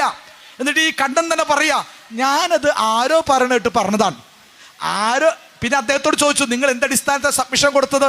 അതാരോ പറയുന്നത് കേട്ടിട്ട് പറഞ്ഞതാ. പ്രിയമുള്ളവർ, അങ്ങനെ എന്തെല്ലാം കള്ളക്കഥകൾ. ISIS-ലേക്ക് 30,000 ചെറുപ്പക്കാരെ, പെൺകുട്ടികളെ ഇവിടെ റിക്രൂട്ട് ചെയ്തു എന്ന് ഇവിടെ യഥാർത്ഥത്തിൽ ദി കേരള സ്റ്റോറി എന്ന പേര് സിനിമ ഇറക്കി RSS പ്രചരിപ്പിച്ചില്ലേ? അപ്പൊ ISIS പറഞ്ഞതല്ലേ, ISIS കൊണ്ടുപോയിന്നില്ലേ പറഞ്ഞു എന്ന് പറഞ്ഞിട്ട് ന്യായം പറഞ്ഞിട്ട് കാര്യമുണ്ടോ? ലവ് ജിഹാദ് എന്ന് പറഞ്ഞ് നമ്മുടെ കേരളത്തിന്റെ CPM-ന്റെ മുഖ്യമന്ത്രി അദ്ദേഹമാ പറഞ്ഞത്, മുസ്ലിം ചെറുപ്പക്കാര് ഹൈന്ദവ ക്രൈസ്തവ പെൺകുട്ടികളെ വിവാഹം കഴിച്ച് ലവ് ജിഹാദ് നടത്തി, ബൈക്ക് കൊടുത്ത് പൈസ കൊടുത്ത് പ്രേമിച്ച് മതം മാറ്റി, അങ്ങനെ കേരളത്തെ 25 കൊല്ലം കൊണ്ട് മതം മാറ്റാൻ ശ്രമിക്കുന്നു എന്ന് ആദ്യം പറഞ്ഞത് യഥാർത്ഥത്തിൽ പ്രിയമുള്ളവരെ VS അച്യുതാനന്ദന്റെ വായിൽ നിന്ന. പിന്നെ അതിനെയാണ് ഒരു ഭീകര വ്യാളിയാക്കി കർണാടകയിലൂടെ, അതുപോലെ ഗുജറാത്തിലൂടെ, ഉത്തരേന്ത്യയിലൂടെ, UP-യിലൂടെ രാജ്യത്തൊട്ടാകെ RSS എടുത്തുപയോഗിച്ചത് ഈ VS അച്യുതാനന്ദൻ പ്രയോഗിച്ച ഈ പറയുന്ന ലവ് ജിഹാദ് എന്ന് പറയുന്ന കള്ളക്കഥകളാണ്. ഞാൻ പറയുന്നത്, ഈ രൂപത്തിൽ മുന്നോട്ട് പോയാൽ സംഘപരിവാർ CPM ആകെ കൂടി ബാക്കിയുള്ള കേരളത്തിൽ കൂടി ഇല്ലാതാകുമെന്നാണ് ഞങ്ങൾക്ക് ഈ സന്ദർഭത്തിൽ പറയുവാനുള്ളത്. ഒരുപക്ഷെ CPM ഉദ്ദേശിക്കുന്നത് നമുക്ക് ഏതായാലും മുസ്ലിം വോട്ടുകൾ പിന്തുണ കുറഞ്ഞാലും ഹൈന്ദവ ക്രൈസ്തവ വോട്ടുകളെ സമാഹരിക്കാം എന്ന് വിചാരിച്ചിട്ടാണ്. എന്നിപ്പോൾ ദാവൂദിന് വിരുദ്ധമായ ഭയങ്കര പ്രചരണം നടത്തിക്കൊണ്ടിരിക്കുക. നാണമില്ലേ CPM-കാരെ? നിങ്ങൾക്ക് അന്തസ്സുണ്ടോ CPM-ആരെ? നിങ്ങൾക്ക് ജമാഅത്ത് ഇസ്ലാമിയുടെ പേരിൽ, അല്ലെങ്കിൽ മീഡിയ വണ്ണിന്റെ പേരിൽ, ദാവൂദിന്റെ പേരിൽ ഏതെങ്കിലും ഒരു വർഗീയ പ്രസ്താവന, ഒരു 2 മിനിറ്റ് വീഡിയോ ഇറക്കാൻ കഴിയും നിങ്ങൾക്ക്? ഒരു ചെറിയ വർഗീയ പരാമർശം ജമാഅത്ത് ഇസ്ലാമി നേതാക്കന്മാരെ കാണിച്ചു കളയാൻ കഴിയോ? നിങ്ങൾ കൊണ്ടുകൊടുക്കുന്ന വെള്ളാപ്പള്ളി നടേശന്റെ വായിൽ നിന്നും വിഷം വിസർജിക്കുന്ന ഒരു വിഷപ്പാമ്പ് പോലെ എന്തെല്ലാം മലപ്പുറം ജില്ലയിലെ ഹിന്ദുക്കൾക്ക് ജീവിക്കാൻ പറ്റുന്നില്ല, മലപ്പുറം ജില്ലയിൽ ഹിന്ദുക്കൾക്ക് ശ്വാസം മുട്ടുന്നു, എന്തെല്ലാം കാര്യങ്ങളാണ് നിങ്ങളുടെ നവോത്ഥാന മതിലിന്റെ വലിയ നേതാവായ സാക്ഷാൽ വെള്ളാപ്പള്ളി നടേശൻ പറഞ്ഞത്. കള്ളാപ്പള്ളി നടേശൻ എന്ന് പറയുന്ന കള്ളു മുതലാളി കള്ളു വർഗീയത പറഞ്ഞ് നിങ്ങളുടെ കൂടെയല്ലേ നിൽക്കുന്നത്? നിങ്ങൾക്കല്ലേ പിന്തുണ നൽകിയത്? ഞാൻ പറയുന്നത്, വെള്ളാപ്പള്ളിയുടെ PC ജോർജുമാര്, KR ഇന്ദിരമാര്, ശശികലമാര്, അങ്ങനെ എത്ര വർഗീയ വിഷജീവികൾ കേരളത്തിൽ എത്രയോ വിഷം തുളുമ്പ് അവരൊന്ന് പിടിച്ചു കെട്ടാൻ നിങ്ങൾക്ക് സാധിച്ചോ? അവർക്കൊരു പ്രകടനം നടത്താം. അപ്പൊ ദാവൂദ് വിരുദ്ധ പ്രോപ്പഗണ്ടയുടെ എത്ര ശതമാനം നിങ്ങളെ ഡേ നൈറ്റ് 24 മണിക്കൂറും ഇടതുപക്ഷത്തെയും കമ്മ്യൂണിസ്റ്റ് പാർട്ടിയും തെറി പറയുന്ന ചീത്ത വിളിക്കുന്ന എത്രയോ മാധ്യമ പിമ്പുകൾ ഇവിടെ ഉണ്ട്, മാധ്യമ പാമ്പുകളുണ്ട് ഇവിടെ. പണ്ട് അണലി, രാജവെമ്പാല, മൂർഖെന്നൊക്കെ പറഞ്ഞാൽ ഏതോ അർത്ഥത്തിൽ പ്രിയമുള്ളവരെ നമ്മുടെ കാട്ടിലായിരുന്നു, അല്ലെങ്കിൽ ഏതെങ്കിലും മലയിലായിരുന്നു. ഇപ്പോൾ കേരളത്തിൽ പ്രിയമുള്ളവരെ സാക്ഷാൽ മറുനാട് എന്ന ചാനല്, അല്ലെങ്കിൽ കർമ്മ ന്യൂസ് എന്ന ചാനല്, അല്ലെങ്കിൽ ഇതുപോലുള്ള ഒരുപാട് ചാനലുകൾ പ്രിയമുള്ളവരെ പാമ്പുകളെ പോലെ വിഷം തുമ്മുന്ന ഇന്നത്തെ അണലിമാർ, സാജൻ സക്രിയെ പോലെ അണലിമാര്, മാത്യു സാമുവലിനെ പോലെ മൂർഖന്മാര്, അങ്ങനെ എത്രയോ വർഗീയ അണലികൾ, എത്രയോ വർഗീയ മൂർഖന്മാർ കേരളത്തിലെ പൊതുമണ്ഡലത്തിൽ വിഷം വസിച്ചിട്ട് അതിനേറ്റു ചോദിക്കാനോ അവരെ അറസ്റ്റ് ചെയ്യാനോ നിലയ്ക്ക് നിർത്താനോ സാധിക്കാത്ത, അതിന് പറ്റുന്ന വിധത്തിൽ ഈ കേരളത്തിലെ മണ്ണ് തന്നെയും ക്രിസ്ത്യൻ, ഹിന്ദു, മുസ്ലിം സമുദായത്തിന്റെ ഈ സോഷ്യൽ ഫാബ്രിക് തകർക്കുന്ന വിധത്തിൽ കേരളത്തിന്റെ മാധ്യമ മണ്ഡലങ്ങൾ തുറന്നുവിട്ട് അങ്ങനെ കേരളത്തിന്റെ മതേതര മൂല്യങ്ങളെ, സൗഹൃദ മൂല്യങ്ങളിൽ നഞ്ചു കലർത്താൻ സകലമാന വർഗീയവാദികൾക്കും എല്ലാ സൗകര്യം കൊടുത്തത് ഈ ഇടതുപക്ഷ ഗവൺമെന്റ് അല്ലേ, പിണറായി ഗവൺമെന്റ് അല്ലേ? അവരൊന്ന് പിടിച്ചു കെട്ടാനോ അവരൊന്ന് ചോദ്യം ചെയ്യാനോ വിപ്ലവ സഖാക്കൾ നിങ്ങൾക്ക് കഴിയോ? അടിമ സഖാക്കൾ. പിണറായിസത്തിന്റെ കാലമാണ്. പിണറായിസം എന്ന പദത്തിന്റെ അർത്ഥം അതാണ്. അഥവാ സംഘപരിവാറിന് അനുകൂലമായി കേരളത്തിലെ പോലീസ് വകുപ്പിനെ ഉപയോഗപ്പെടുത്തുന്നു. അതാണ് പ്രശ്നം. ഞങ്ങൾ ഒരുപക്ഷെ 2 ടേമായി പിണറായി വിജയൻ ഇവിടെ ഭരിക്കുന്നുണ്ട്. മുഖ്യമന്ത്രി, അല്ലെങ്കിൽ വ്യവസായ മന്ത്രി, വാണിജ്യ മന്ത്രി, യൂത്ത് മന്ത്രി, ജലസേചന വകുപ്പ് മന്ത്രി, വിദ്യുത് ശക്തി മന്ത്രി, ആരോഗ്യ വകുപ്പ് മന്ത്രി. ഇതിനൊന്നും ഇപ്പൊ തൽക്കാലം ഞങ്ങൾ വിമർശിക്കുന്നില്ല. വിമർശനം ഇല്ലാത്തതുകൊണ്ടല്ല, വിമർശനങ്ങൾ നമുക്ക് സഹിക്കാം. കാരണം UDF ആണെങ്കിലും LDF ആണെങ്കിലും കോർപ്പറേറ്റുകൾക്ക് മുമ്പിൽ, അതുപോലെ തന്നെ മുതലാളി സമൂഹത്തിന് മുമ്പിൽ, അധികാര എസ്റ്റാബ്ലിഷ് താപ്പാരുടെ മുമ്പിൽ കീഴടങ്ങാൻ നിർബന്ധിതരാണ്. അതുകൊണ്ട് ഞങ്ങൾ ഒരുപക്ഷെ 2 ഇടതുപക്ഷ ഗവൺമെന്റിലെ പിണറായി വിജയൻ എന്ന മുഖ്യമന്ത്രിയെ പോലെ ഞങ്ങൾ വിമർശിക്കുന്നില്ല. പിണറായി വിജയൻ എന്ന മുഖ്യമന്ത്രി ഞങ്ങൾ വിമർശിക്കുന്നില്ല. വ്യവസായ മന്ത്രിയെയോ, വാണിജ്യ മന്ത്രിയെയോ, ജലസേചന മന്ത്രിയെയോ, വിദ്യുത് ശക്തി മന്ത്രിയോ, ആരോഗ്യവകുപ്പ് മന്ത്രിയോ ഒന്നും ഞങ്ങൾ രൂക്ഷമായി വിമർശിക്കുന്നില്ല. പക്ഷേ കേരളത്തിലെ ആഭ്യന്തര മന്ത്രിയെ ഞങ്ങൾ വിമർശിക്കും. കേരളത്തിലെ ആഭ്യന്തരമന്ത്രി പിണറായി വിജയനാണോ? അതല്ല, വർഗീയതയുടെ കേരളത്തിന് തന്നെ വലിയ വിഷപ്പാമ്പായ നമ്മുടെ വത്സൻ തില്ലങ്കേരിയാണോ ആഭ്യന്തര വകുപ്പ് ഭരിക്കുന്നത് എന്ന് കേരളത്തിലെ ജനങ്ങൾക്ക് അറിയേണ്ടതുണ്ട്. കാരണം പിണറായി വിജയൻ കേരളത്തിലെ മുഖ്യമന്ത്രിയായ അന്ന് മുതൽ ഈ രാജ്യത്തിന്റെ അധികാര കേന്ദ്രങ്ങളിൽ DGPയുടെ ADGPയുടെ ഉന്നത പോലീസ് ഉദ്യോഗസ്ഥന്മാരുടെ സ്ഥാനത്ത് കൊണ്ടുവരുന്നത് ആരാണെന്നറിയുമോ? സാക്ഷാൽ ലോക്നാഥ് ബെഹ്റ. എവിടുന്നാ വരുന്നത്? ബെഹ്റ എന്ന് പറയുന്നത് ഗുജറാത്തിൽ നിന്നാണ് വരുന്നത്. സാക്ഷാൽ പ്രിയമുള്ള അമിത്ഷായുടെ വലങ്കയും എടങ്കയുമായി നിന്ന വ്യക്തിയാണ് ലോക്നാഥ് ബെഹ്റ. അദ്ദേഹത്തിനെയാണോ കേരളത്തിന് ആവശ്യം? ഈ കേരളത്തിന്റെ ആഭ്യന്തര വകുപ്പിന് അഡ്വൈസ് ചെയ്യാൻ വേണ്ടി കൊണ്ടുവന്നത് ശ്രീവാസ്തവയാണ്. ആരാ വാസ്തവ? ശ്രീവാസ്തവ ചാരനന്ദു വാസ്തവം, അഥവാ ആ ശ്രീവാസ്തവയാണ് പാലക്കാട് ഒരു കലാപ പശ്ചാത്തലത്തിൽ I want Muslim dead bodies എന്ന് വയർലെസ് വിളിച്ചു കൂവിയ വർഗീയതയുടെ ഒരു മനുഷ്യരൂപമാണ് സാക്ഷാൽ വാസ്തവ. ആ വാസ്തവ ഇവിടെ കൊണ്ടുവന്നു. എന്തിനു കൊണ്ടുവന്നു? ഞാൻ പറഞ്ഞ കേരളത്തിൽ CPM-മാർക്ക് പോലും പോലീസ് സ്റ്റേഷൻ കയറി ചെല്ലാൻ കഴിയില്ല. CPM-ന്റെ ഉത്തരവാദിത്തപ്പെട്ട ആളുകൾക്ക് പോലും ആഭ്യന്തര ഇടപെടാൻ കഴിയാത്തതും പോലീസ് സംവിധാനം, പോലീസ് രാജ് സംഘപരിവാറിന് അനുകൂലമാക്കി RSS വൽകൃത പോലീസ് സംവിധാനത്തെ ഈ കേരളത്തിൽ രൂപപ്പെടുത്തിയത് ആരാണ്? നിങ്ങൾക്കറിയോ? തമിഴ്നാട്ടിൽ സ്റ്റാലിൻ.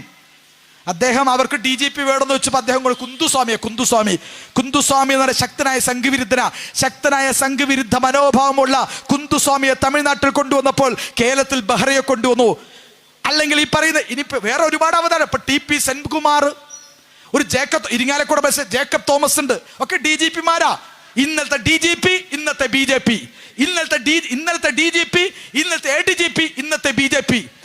പലപ്പോഴും സർവീസ് കാലഘട്ടങ്ങളിൽ ഭരണകൂടങ്ങളുടെ പോലീസിന്റെ കയതോർത്ഥത്തിൽ കാക്കി ട്രൗസർ ഇടുകയും അങ്ങനെ സർവീസ് വിരമിച്ച് കഴിയുമ്പോൾ RSSന്റെ ശാഖയിൽ പോയി കാക്കി ഡ്രസ് മാറ്റി വെച്ചിട്ട് വർഗീയയുടെ കോണകം ചുറ്റിക്കൊണ്ട് TP സെൻകുമാറിനെ പോലുള്ള ആളുകൾ, ജേക്കബ് തോമസിനെ പോലെ, SP ഉണ്ണിരാജയെ പോലുള്ള ആളുകൾ, ഇവരൊക്കെ ഇന്നലകളിൽ കേരളത്തിലെ പോലീസ് മേധാവികളായിരുന്നു.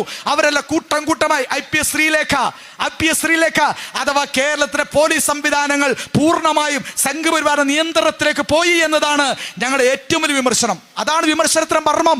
എന്നിട്ട് ഈ RSSകാർ എന്ത് രാഷ്ട്രീയ കളിക്കുക? പ്രിയമുള്ള കാസർഗോഡ് റിയാസ് മൗലയുടെ വധം നിങ്ങൾക്കറിയില്ലേ? റിയാസ് മൗലയുടെ വധം മുതൽ മലപ്പുറം ജില്ലയിലെ കൊടിഞ്ഞി ഫൈസലിന്റെ വധം മുതൽ എത്രയോ സംഭവങ്ങളിൽ RSSകാരെ പ്രതികളെ വരുന്ന കേസുകളെല്ലാം അവർ ഈസിയായിട്ട് കഴിഞ്ഞുവിടും. പള്ളിയിൽ കിടന്നുറങ്ങുന്ന റിയാസ് മൗലവിയെ കൊണ്ടുപോയിട്ട് ചാരായം കഴിച്ചു.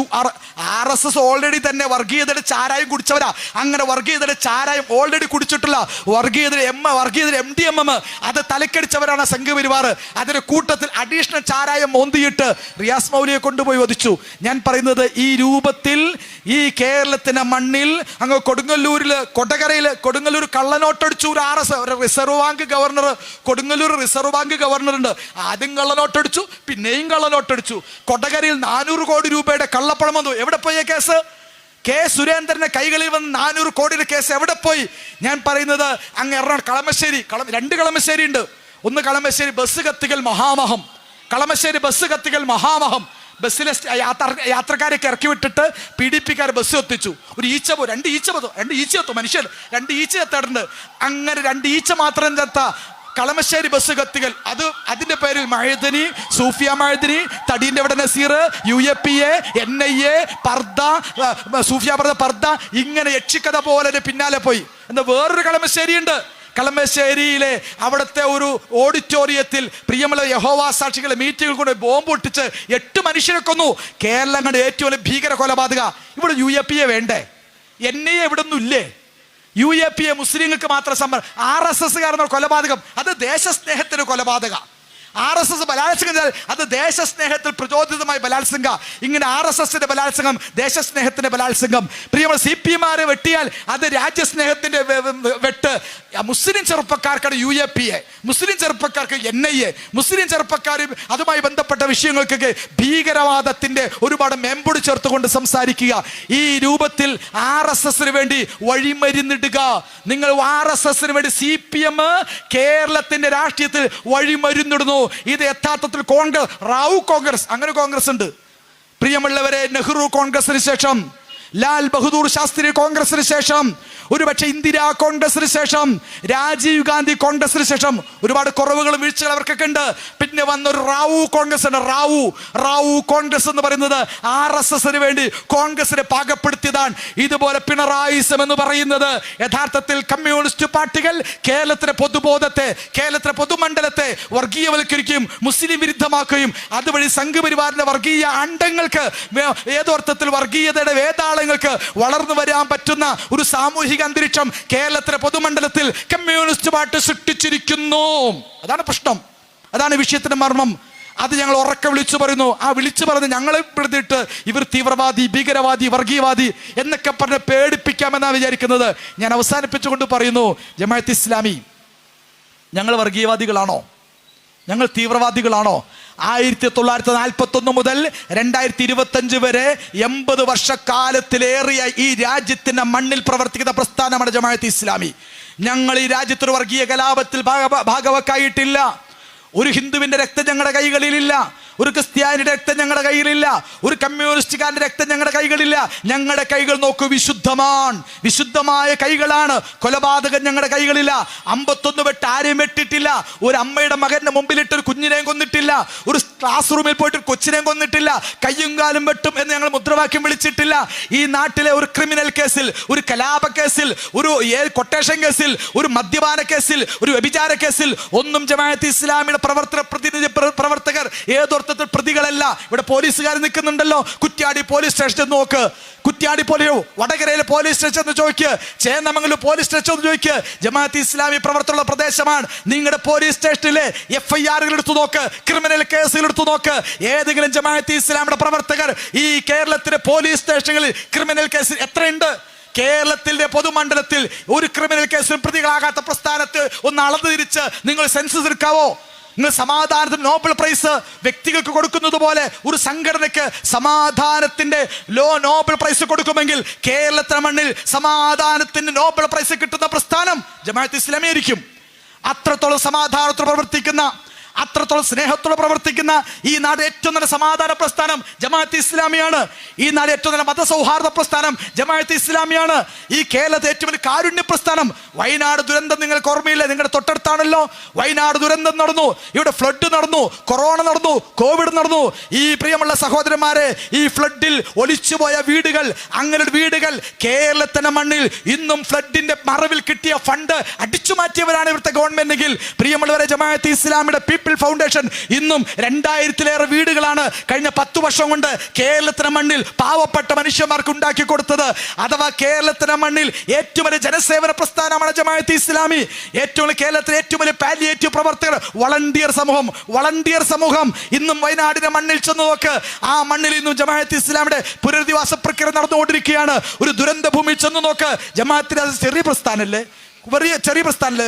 വലിയ കുറഞ്ഞ ആളുകളിലുള്ളൂ എന്നൊക്കെ ജമാഅത്ത് ചെറുതാക്കി പലരും കാണിക്കാറുണ്ട്. പക്ഷേ ഒരു ദുരന്ത ഭൂമിയിൽ ചെന്ന് നോക്ക്, വയനാടിന്റെ ദുരന്ത ഭൂമിയിൽ ചെന്ന് നോക്ക്. നിങ്ങൾ ഇടുക്കി ജില്ലയിലെ പെട്ടിമലയിൽ അവിടെ ഉരുൾപൊട്ടിയപ്പോൾ അവിടെ ആദ്യം ചെന്നത് ആരാന്നറിയുന്നു നിങ്ങൾക്ക്? ഞങ്ങളുടെയൊക്കെ നാടായ കോട്ടയം ജില്ലയിലെ ഈരാറ്റുപേട്ടയിൽ, മുണ്ടക്കയത്തിൽ, കൊക്കയാറിൽ ഉരുൾപൊട്ടിയപ്പോൾ അവിടെ ആദ്യം ഓടിയെത്തത് IRWയുടെ പ്രവർത്തകരാണ്. അഥവാ കേരളത്തിൽ എവിടെ പ്രകൃതി ദുരന്തമുണ്ടായാലും, ഭൂകമ്പമുണ്ടായാലും, വെള്ളപ്പൊക്കമുണ്ടായാലും, കലാപഭൂമികളുണ്ടായാലും അവിടെ സ്നേഹവുമായി കടന്നു വരുന്ന, സേവനവുമായി കടന്നു വരുന്ന, അങ്ങനെ ഈ കേരളത്തിലെ, ഇന്ത്യയിലെ ഏറ്റവും വലിയ ധാർമ്മിക സംഘമാണ്, വളണ്ടിയർ സംഘമാണ് ജമാഅത്ത് ഇസ്ലാമി. ഞങ്ങൾ അങ്ങനെ കുറുവടിയായിട്ട് നടക്കുന്നവരല്ല, മുളവടിയായിട്ട് നടക്കുന്നവരല്ല. വെട്ടും തിരിച്ചു വെട്ടും അങ്ങനെയുള്ള ഒരു കലാപരി കൊടുവാളിന്റെ രാഷ്ട്രീയം, കുറുവടിയുടെ രാഷ്ട്രീയം അത് ഞങ്ങളുടെ കൈകളില്ല പ്രിയമുള്ളവരെ. അതുകൊണ്ട് 80 വർഷത്തെ പ്രവർത്തനത്തിന്റെ ഒരുപാട് റെക്കോർഡുകൾ മുന്നിൽ വെച്ചുകൊണ്ട് പറയുന്നു, ഈ കേരളത്തിന്റെ, ഇന്ത്യയുടെ മണ്ണിലെ ഏറ്റവും വലിയ സമാധാന പ്രസ്ഥാനമാണ് ജമാഅത്ത് ഇസ്ലാമി. ഏറ്റവും വലിയ ഇവിടുത്തെ ക്രിസ്ത്യാനികളും ഹിന്ദുക്കളുമായിട്ട് ഏറ്റവും സൗഹാർദ്ദമുള്ള പ്രസ്ഥാനം ഏതാ? ഇവിടുത്തെ സുന്നി പ്രസ്ഥാനങ്ങളുണ്ട്, ഇവിടുത്തെ സലഫി പ്രസ്ഥാനങ്ങളുണ്ട്, മുജാഹിദ് പ്രസ്ഥാനങ്ങളുണ്ട്, ജമാഅത്ത് ഇസ്ലാമി ഉണ്ട്. ഇവിടുത്തെ ഹിന്ദുക്കളുമായിട്ട് ഏറ്റവും സൗഹാർദ്ദമുള്ള പ്രസ്ഥാനം ജമാഅത്ത് ഇസ്ലാമിയാണ്. കുറ്റ്യാടിയിലും പാലേരിലും കേരളത്തിലുള്ള ഹിന്ദുക്കളുമായിട്ട് ചോദിച്ചു നോക്ക്, കമ്മ്യൂണിസ്റ്റ് സുഹൃത്തുക്കളുമായി ചോദിച്ചു നോക്ക്. ഇവിടുത്തെ ഏറ്റവും ഏറെ മറ്റിതര മതസമൂഹങ്ങളുമായിട്ട് സൗഹാർദ്ദം വെച്ച് പുലർത്തുന്ന പ്രസ്ഥാനം ജമാഅത്തെ ഇസ്ലാമിയാണ്. ഞങ്ങൾക്ക് കമ്മ്യൂണിസ്റ്റുകാരെ നിങ്ങളുടെ സർട്ടിഫിക്കറ്റ് ആവശ്യമില്ല.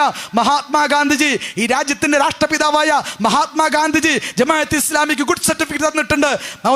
ഗാന്ധിജി പറയുന്നുണ്ട്, ഇത് നല്ല മനുഷ്യരുടെ പ്രസ്ഥാനമാണ്, ഇത് പാവങ്ങളുടെ പ്രസ്ഥാനമാണ്. ഭിക്ഷയാചിക്കുന്ന പാവങ്ങളല്ല, നന്മ കൽപ്പിക്കുന്ന മനുഷ്യർ. ഭൂമി ആ ദൈവത്തിൻ്റെതാണ് ഭൂമിയെങ്കിൽ ആ ദൈവം പറയുന്നത് പോലെ മനുഷ്യരെ ജീവിക്കണം എന്ന് ലോകത്തോട് പറയുന്ന സമാധാന പ്രസ്ഥാനമാണ് ജമാഅത്തെ ഇസ്ലാമി എന്ന് ആദ്യം ഈ രാജ്യത്ത് ജമാഅത്തെ ഇസ്ലാമിക്ക് ഗുഡ് സർട്ടിഫിക്കറ്റ് നൽകിയത് സാക്ഷാൽ മഹാത്മാഗാന്ധിജിയാണ്.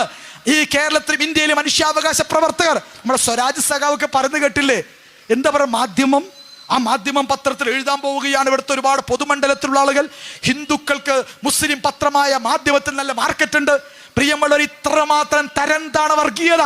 നിങ്ങൾ പറയും മനോരമയില്, ക്രിസ്ത്യൻ പത്രമായ മനോരമയില് മുസ്ലിങ്ങൾക്ക് ഹിന്ദുക്കൾക്ക് മാർക്കറ്റ് ഉണ്ട് എന്ന് പറയാൻ സഖാവ് സ്വരാജ് നിങ്ങൾക്ക് കഴിയോ? അല്ലെങ്കിൽ മാതൃഭൂമി സംഘപരിവാറിന്റെ മതേതരുടെ ഒപ്പത്തിനൊപ്പം കൊണ്ടുവന്ന നായർ സമുദായത്തിന്റെ പത്രമാണ്, അതുകൊണ്ട് നായന്മാരുടെ പത്രമായ മാതൃഭൂമിയിൽ നിങ്ങൾക്ക് ഇങ്ങനെ പറയാൻ കഴിയുമോ? എന്തുകൊണ്ടാണ് മാധ്യമത്തെ കുറിച്ച് നിങ്ങൾ പറയുന്നത്? നിങ്ങളുടെ സർട്ടിഫിക്കറ്റ് ആവശ്യമില്ല. ഗാന്ധിജിയുടെ സർട്ടിഫിക്കറ്റ് ഞങ്ങളുടെ കയ്യിലുണ്ട്. ജസ്റ്റിസ് താർക്കുണ്ടെ നിങ്ങൾക്കറിയോ? ഡോക്ടർ എൻ രാമനെ നിങ്ങൾക്കറിയോ? കുൽദീപ് നയ്യാർ നിങ്ങൾക്കറിയോ?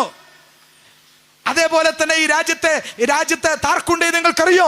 മർക്കണ്ഡേയ കഡ്ജുവിനെ നിങ്ങൾക്കറിയോ? അല്ലെങ്കിൽ ഈ കേരളത്തിന്റെ മണ്ണിലെ ജസ്റ്റിസ് കൃഷ്ണയെ നിങ്ങൾക്കറിയോ? സുകുമാർ അഴീക്കോട് നിങ്ങൾക്കറിയോ? സഖാവ് MN വിജയനെ നിങ്ങൾക്കറിയോ? ഈ കേരളത്തിലെ സാക്ഷാൽ CPM-ന്റെ EK നയനാരാണ് മാധ്യമ പത്രം ഉദ്ഘാടനം ചെയ്തത് കോട്ടയത്ത്. നിങ്ങളുടെ ഈ സാക്ഷാൽ പിണറായി വിജയൻ പോലും മാൻ ഓഫ് ദി ഇയർ എന്ന അവാർഡ് മാധ്യമത്തിന്റെ കയ്യിൽ വാങ്ങിയിട്ടുണ്ട്. ഞാൻ പറഞ്ഞ സഖാക്കൾക്ക് നിങ്ങൾക്ക് നാണമില്ലേ? നിങ്ങൾ ആരോടാ സംസാരിക്കുന്നത്? കേരളത്തിലെ സാംസ്കാരിക നായകന്മാരിൽ അവിടെ പണ്ടൊരു ഇടതുപക്ഷ ബുദ്ധിജീവി പറയുന്നുണ്ട്, സോളിഡാരിറ്റിയുടെ ജമാഅത്തെ ഇസ്ലാമിയുടെ സമ്മേളനത്തിൽ പങ്കെടുക്കാൻ വേണ്ടി കേരളത്തിലെ സാഹിത്യകാരന്മാരും സാംസ്കാരിക നായകന്മാരും ക്യൂ നിൽക്കുകയാണ്. അഥവാ കേരളത്തിലെ സാംസ്കാരികയുടെ C രാധാകൃഷ്ണനെ പോലുള്ള, KA കൊടുങ്ങല്ലൂരിനെ പോലെ, വൈക്കം മുഹമ്മദ് ബഷീറിനെ പോലെ, ഈ കേരളത്തിലെ പൊതുമണ്ഡലത്തിൽ PK ബാലകൃഷ്ണനെ പോലെ എത്രയോ സാഹിത്യകാരന്മാർ, എത്രയോ മതസൗഹാർദ്ദത്തിൽ വിശ്വസിക്കുന്നവർ ജമാഅത്തെ ഇസ്ലാമിയെ സഹകരിക്കുന്നുണ്ട്. ആ ജമാഅത്തെ ഇസ്ലാമിയെ ആട്ടിനെ പട്ടിയാക്കി, പട്ടിയെ പേപ്പട്ടിയാക്കി, ഭീകര സ്വരൂപിയാക്കി ചിത്രീകരിച്ചുകൊണ്ട് ഞങ്ങളുടെ ശബ്ദം ആളുകൾ കേൾക്കാതിരിക്കാൻ, ഞങ്ങളെ മാധ്യമങ്ങൾ ആൾക്കാർ കേൾക്കാതിരിക്കാൻ ശ്രമിക്കുന്ന ഈ നിഗൂഢമായ ശ്രമമുണ്ടല്ലോ, ആ ശ്രമത്തിൽ കമ്മ്യൂണിസ്റ്റ് സഖാക്കളെ നിങ്ങൾ പരാജയപ്പെടും. അതുകൊണ്ട് പ്രിയമുള്ളവരെ, ജമാഅത്തെ ഇസ്ലാമി ഒരു ധാർമ്മിക പ്രസ്ഥാനമാണ്, ഇസ്ലാമിക പ്രസ്ഥാനമാണ്. ഇസ്ലാമിനെ മനോഹരമായി ഞങ്ങൾ അവതരിപ്പിക്കും, ഇസ്ലാമിനെ ധീരമായി ഞങ്ങൾ അവതരിപ്പിക്കും. ഇസ്ലാമോഫോബിയ ഞങ്ങൾ ചെറുക്കും. സംഘപരിവാർ ഞങ്ങളെ ഭയപ്പെട്ടിട്ടില്ല, RSS ഞങ്ങളെ ഭയപ്പെട്ടിട്ടില്ല. പിന്നെയാണോ നിങ്ങൾ മോഡിയെ ഭയപ്പെടാത്തവരാ ഞങ്ങൾ, അമിത്ഷയെ ഭയപ്പെടാത്തവരാ ഞങ്ങൾ?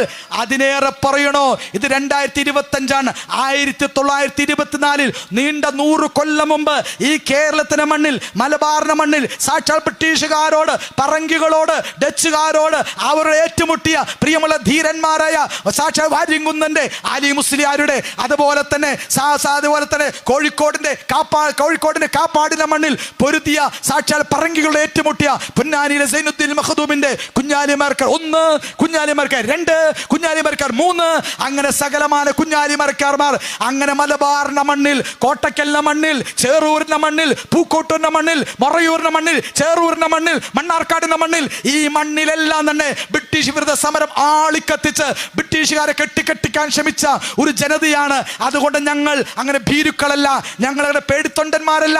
നിങ്ങൾ വിറച്ചാൽ, നിങ്ങൾ വിറപ്പിച്ചാൽ വിറച്ച് മുട്ടുവിറയ്ക്കുന്നവരല്ല. ഇപ്പോൾ ബാങ്കുകൾ കണ്ടുപോവുകയാണ്. അല്ലാഹു അക്ബർ, അല്ലാഹു അക്ബർ, അല്ലാഹു അക്ബർ, അല്ലാഹു അക്ബർ. എൻ്റെ അർത്ഥം അറിയോ? ഈ ലോകത്ത് അല്ലാഹുവാണ് വലുത്. അല്ലാഹുവിനെയാണ് ഈ ലോകത്ത് സൃഷ്ടാവിന് മാത്രം വലുതാണ്. അതുകൊണ്ട് മോഡി വലുതല്ല, പിണറായി വലുതല്ല, അമിത്ഷാ വലുതല്ല, അമേരിക്ക വലുതല്ല, നെതന്യാഹു വലുതല്ല. അതുകൊണ്ട് ഇവരൊന്നും വലുതല്ല, ഇവരൊക്കെ ചെറുതാണ്. ദൈവമാണ് വലുത് എന്ന് നിരന്തരം വിളിച്ചു പറയുന്ന ഒരു സമൂഹമാണ് ഞങ്ങൾ. അതുകൊണ്ട് പ്രിയമുള്ളവരെ, കള്ളം പറഞ്ഞ്, നുണ പറഞ്ഞ്, ആരോപണങ്ങൾ നിർത്തി പേടിപ്പിച്ച് പീഡിപ്പിച്ച് നിർത്താമെന്ന് വിചാരിക്കേണ്ടതില്ല. ഇസ്രയേൽ എന്ന ലോകത്തെ ഏറ്റവും വലിയ ചട്ടമ്പി അമേരിക്കൻ സാമ്രാജ്യത്വത്തിന്റെ പിന്തുണയോടെ ഫലസ്തീനിലെ കുഞ്ഞുമക്കളെ കഴിഞ്ഞ 1.5 വർഷമായി വേട്ടയാടിയിട്ടും നിരന്തരം ബോംബ് തുപ്പിയിട്ടും പ്രിയമുള്ളവരെ കൈ കയ്യിൽ ഒരു ആയുധമില്ലാഞ്ഞിട്ടും നെഞ്ചിൽ ആയുധങ്ങൾ വന്ന് വീണിട്ടും ഹമാസ് തോറ്റിട്ടില്ല, ഫലസ്തീൻ തോറ്റിട്ടില്ല.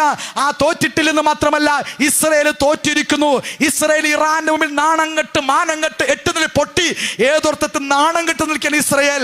അതുകൊണ്ട് ഒരു ആയുധം പോലും ഇല്ലാത്ത കുഞ്ഞുങ്ങളും സ്ത്രീകളും പൊരുത്തിക്കൊണ്ടിരിക്കുന്ന ഫലസ്തീന്റെ മണ്ണിൽ, ഹമാസിന്റെ മണ്ണിൽ വെച്ചുകൊണ്ട് ഞങ്ങൾ പറയുന്നു, നിങ്ങൾക്ക് ഈ രാജ്യത്തെ മുസ്ലിം സമുദായത്തെ ഭീകരവൽക്കരിച്ചും തീവ്രവൽക്കരിച്ചിട്ടും പേടിപ്പിച്ച് നിർത്താമെന്ന്, പേടിപ്പിച്ചും ഭയപ്പെടുത്തി തോൽപ്പിക്കാമെന്ന് നിങ്ങൾ ആരും വിചാരിക്കേണ്ടതില്ല. അങ്ങനെ തോൽക്കുന്നൊരു പ്രത്യയ ശാസ്ത്രമല്ല, ആദർശമല്ല ഇസ്ലാമിക സമൂഹത്തിൻ്റെത്. അതുകൊണ്ട് ആദർശപരമായ, വിശ്വാസപരമായ അതിശക്തമായ പ്രതിരോധം സൃഷ്ടിച്ചുകൊണ്ട് തീർച്ചയായിട്ടും ജമാഅത്തെ ഇസ്ലാമി മുന്നോട്ട് പോകും. അതുകൊണ്ട് ആ വഴിയിൽ കമ്മ്യൂണിസ്റ്റുകാരെ, സുഹൃത്തുക്കളെ, സംഘപരിവാറാണ് നമ്മുടെ ശത്രു. നിങ്ങൾ ശത്രുവല്ല, നിങ്ങൾ ഞങ്ങളുടെ എതിരാളികളല്ല. നിങ്ങൾ സംഘപരിവാറിന്റെ അജണ്ടകൾ ഏറ്റെടുക്കുന്നു എന്നതേ നമ്മൾ തമ്മിൽ പ്രശ്നമുള്ളൂ. അതുകൊണ്ട് നമുക്കെല്ലാം, ക്രൈസ്തവരെ, അതുപോലെ ദളിത് സഹോദരന്മാരെ, കമ്മ്യൂണിസ്റ്റുകളെ, നമ്മളെല്ലാവരും ഒരുമിച്ച് നിൽക്കേണ്ടത് സംഘപരിവാർ മാത്രമാണ് ഇപ്പോൾ നമ്മുടെ പ്രതിയോഗി. അതുകൊണ്ട് സംഘപരിവാർ വിരുദ്ധ സമരത്തിൽ കമ്മ്യൂണിസ്റ്റുകളും കോൺഗ്രസുകാരും മുസ്ലിം ലീഗും അതുപോലെ ക്രൈസ്തവരും എല്ലാവരും അണിചേർന്നുകൊണ്ട് ഒരു സംഘവിരുദ്ധ സമരം, ഇന്ത്യൻ സ്വാതന്ത്ര്യ സമരത്തിൽ, ബ്രിട്ടീഷ് വിരുദ്ധ സമരത്തിൽ എല്ലാവരും ഒരുമിച്ചതുപോലെ രണ്ടാം സ്വാതന്ത്ര്യ സമരം, സംഘവിരുദ്ധ സ്വാതന്ത്ര്യ സമരം, അതിനുള്ള പോരാട്ട ഭൂമിയിൽ ഈ രാജ്യത്തെ എല്ലാ ബഹുജനങ്ങളും പങ്കെടുത്തുകൊണ്ട് അത്തരം സംഘവിരുദ്ധ സ്വാതന്ത്ര്യ സമരത്തിനാണ് നമ്മൾ അണിചേരേണ്ടത് എന്ന് മാത്രം പറഞ്ഞുകൊണ്ട് ജമാഅത്തെ ഇസ്ലാമിയുടെ സംശുദ്ധമായ, സത്യസന്ധമായ, വിപ്ലവകരമായ, ആവേശജനമായ, ധീരമായ അഭിവാദ്യങ്ങൾ അറിയിച്ചുകൊണ്ട് വാക്കുകൾ അവസാനിപ്പിക്കുന്നു.